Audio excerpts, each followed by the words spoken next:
مطلب یہ کہ سب کے سامنے ہم اپنے ریلیشن کو اچھا ظاہر کریں گے، بلکہ ایک میاں بیوی کی طرح نارمل رہیں گے؟ اور کیوں ممکن نہیں ہے ایسا؟ مت بھولو کہ تم اب میرے نکاح میں ہو، اور نہ ہی میں نے کوئی ایسی انہونی یا عجیب بات کی ہے جس کا ہونا ناممکنات میں سے ہو۔ تمہاری بیجا خواہشات کو مان تو رہا ہوں، پھر کیا مسئلہ ہے تمہیں؟ احتشام نے شہادت کی انگلی سے اپنی آنکھوں کے کنارے صاف کرتے ہوئے کہا، کیا ہر بات کا فیصلہ آپ ہی کریں گے؟ ہر بار آپ ہی مجھے بتائیں گے کہ مجھے کیا کرنا ہے؟ میں ایسا نہیں کر سکتی احتشام۔ سارا اتنا کچھ کرنے کے بعد ابھی بھی تنک کر بولی تھی، مسز سارا احتشام، فضول باتیں مت کریں تو بہتر ہوگا۔ فیصلوں کا اختیار آپ نے مجھے سونپا ہی کب ہے؟ اور اب جب میں یہ فیصلہ کر ہی چکا ہوں تو دیکھتا ہوں کہ کیسے ممکن نہیں ہے اور کیسے عمل درآمد نہیں کرتی آپ اس پر۔ احتشام نے اسی انداز میں رخ پھیرے پشت پر دونوں ہاتھ باندھتے ہوئے سرد لہجے میں اسے خبردار کیا، جب یہ سمجھوتے کی ہی شادی ہے تو پھر میرا ہر بات ماننا کیوں ضروری ہے؟ نکاح سے پہلے آپ نے کہا تھا کہ اس سے زیادہ کی امید مت رکھیے گا مجھ سے، تو آج میں آپ سے کہہ رہی ہوں مجھ سے بھی کوئی امید مت رکھیے گا۔ شادی کر کے جیسے آپ تو بہت بڑا احسان کر رہے تھے مجھ پر، حالانکہ محبوبہ بھی آپ ہی کی بھاگ کر گئی تھی۔ میرا احسان مند ہونے کی بجائے کہ میں نے آپ کی عزت کے لیے ہاں بول دی، الٹا آپ مجھ پر احسان جتا رہے تھے۔ اتنا ہی دکھ تھا آشا مین کے جانے کا تو مجھے باتیں سنانے کی بجائے ہمت دکھاتے، ایک مضبوط مرد کی طرح جرأت دکھاتے اور شادی سے انکار کر دیتے، بجائے اس کے کہ آپ مجھے ایک کمزور لڑکی سمجھ کر اپنی حقارت بھرے جملے میرے کانوں میں ڈیل رہے تھے۔ پھر میں تو موت پر نہیں تھی نا جس سے آپ کی عزت کا بھرم رکھا، بلکہ آپ کے لیے وہ جانے والی لڑکی اہم تھی جس کے پیچھے مجھ سے سر دویہ رکھا۔ تو کیسے مان لوں کہ وہ حقیقت تھی یا اب یہ حقیقت ہے؟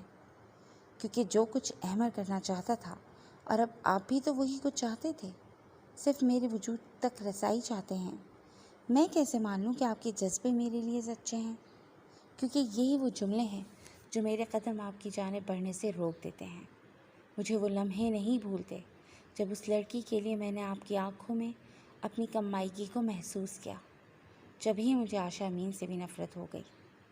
سارا کے دماغ کا کیڑا ایک بار پھر سے ابل کر باہر آ چکا تھا، اس بار تمام تر زہر زبان پر لاتے ہوئے وہ احتشام آغا کے جذبوں کو کھوٹا سمجھ کر اس کے دل پر وار کر گئی تھی، اور وہ فرتہ حیرت کا مجسمہ اس بار اس کی ہر وہ بات بھی خاموشی سے سن گیا جو نہ کرنے اور نہ سننے والی تھی۔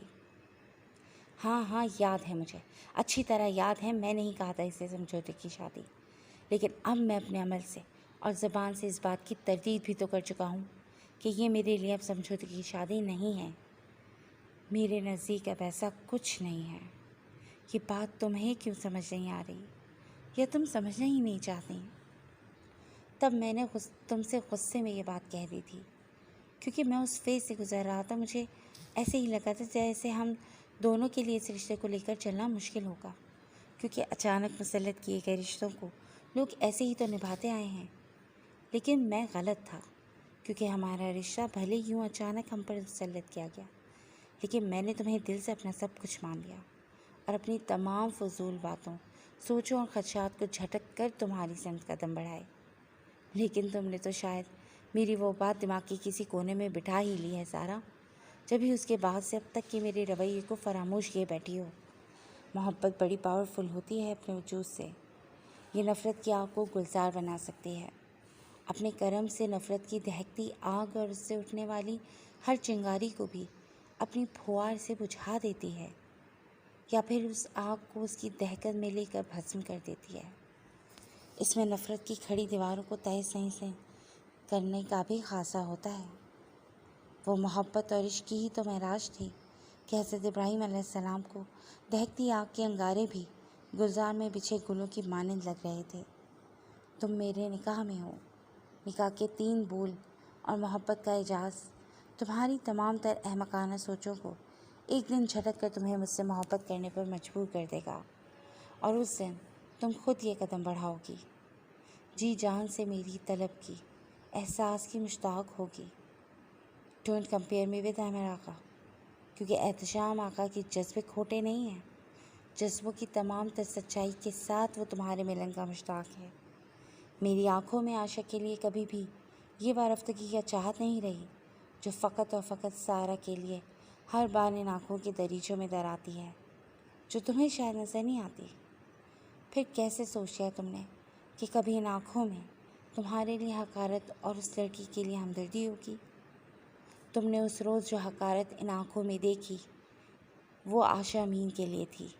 تم سے جو باتیں کی محض غصے میں، کیونکہ مجھے نہیں پتہ تھا یہ رشتہ ہم لوگ کیسے نبھائیں گے، اس لیے میں نے تم سے کہا کہ مجھ سے کوئی امید مت رکھنا۔ لیکن آج سے میں ہی تمہیں یہ حق دیتا ہوں کہ مجھ پر فقط اور فقط صرف تمہارا حق ہے۔ میں اپنے سارے حق عمر بھر کے لیے تمہیں سونپتا ہوں۔ تم تمام تر امیدیں مجھ سے وابستہ کر سکتی ہو۔ جب کبھی مجھے پکارو گی، احتشام آقا کو اپنے سامنے پاؤ گی۔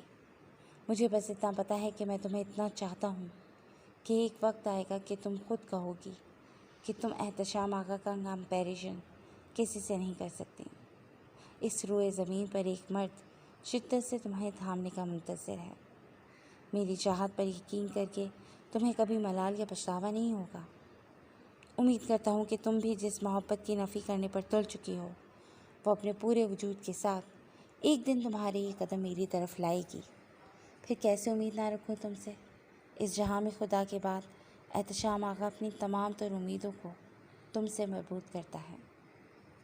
احتشام نے نہایت طمانینت سے ٹھہرے ہوئے لہجے میں اسے جواب دیا تو پل بھر کو وہ اس کی پشت کو ساکت کھڑی تکتی رہ گئی۔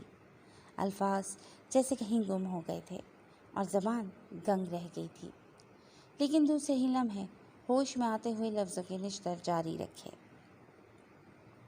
امیدیں لگانی ہیں تو شوق سے لگائیے، لیکن یہ ضروری نہیں کہ ہر امید پر آئے۔ میں اب بھی اپنی بات پر قائم ہوں کہ مجھ سے کوئی امید مت رکھیے گا۔ سارا نے اس کی محبت باز جملوں کا جواب ڈھٹائی سے دیا تھا۔ آشا امین نے جو تماشا بنایا ہے وہ کم تھا جب تم بھی بنانا چاہتی ہو۔ احتشام اس کی ڈھٹائی پہ نہ چاہتے ہوئے بھی بگڑ گیا تھا۔ اس کی بے وفائی کا بدلہ آپ مجھ سے وصول کرنے پر کیوں تلے ہیں؟ آخر پتہ تو چلے۔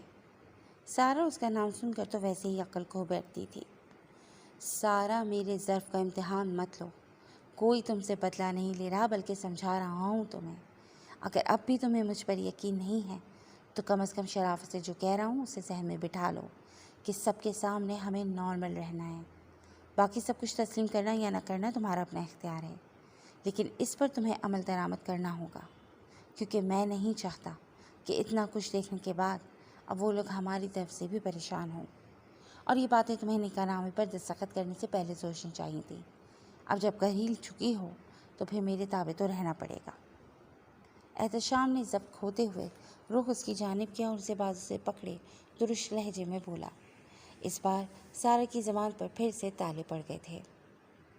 تیار ہو جاؤ، فنکشن کے لیے نکلنا ہے، نیچے انتظار کر رہا ہوں تمہارا۔ وہ اس کے بازو کو آزاد کرتا حکم سنانے کے بعد کمرے سے نکل چکا تھا۔ وہ کچھ دیر وہیں کھڑی اس شخص کی کہی گئی ہر بات کو ذہن میں دہراتی جا رہی تھی، جبکہ اس کا دل اس کے کیے پر ابھی تک اسے ملامت کر رہا تھا۔ کچھ ہی دیر میں سارا تیار ہو کر نیچے آ گئی تھی۔ وہ سیڑھیاں اتر رہی تھی جب لاؤنج میں سامنے صوفے پر بیٹھے احتشام آقا کی نگاہ قدموں کی چاپ پر بے ساختہ موبائل سے ہٹ کر اس پر پڑی اور لمحے بھر کو وہیں ٹھہر گئی۔ سلور گرے کلر کی فل سلیو کی ہلکی کامدار شیفون کی ساڑی، جس کے بازو دامن پر کٹ موتی کا کام تھا، بالوں کو جوڑے میں باندھے پھر سے آوارہ لٹوں کو چہرے پہ آزاد چھوڑ دیا گیا تھا۔ میک اپ کے نام پر لپسٹک، لائنر اور کاجل کے ڈورے جو کسی کو بھی قتل کرنے کا کام کر سکتے تھے۔ کان اور گلے کا زیور اس کی خوبصورتی کو چار چاند لگا گیا تھا۔ وہ سیڑھیاں اترتے ہوئے ساڑی کے دامن کو ایک ہاتھ سے اٹھائے ہوئے تھی۔ بے ساختہ اس کی نگاہ بھی سامنے بیٹھے احتشام پر پڑی تو اسے یوں محبت سے تکتے دیکھ کر وہ نگاہیں جھکا گئی۔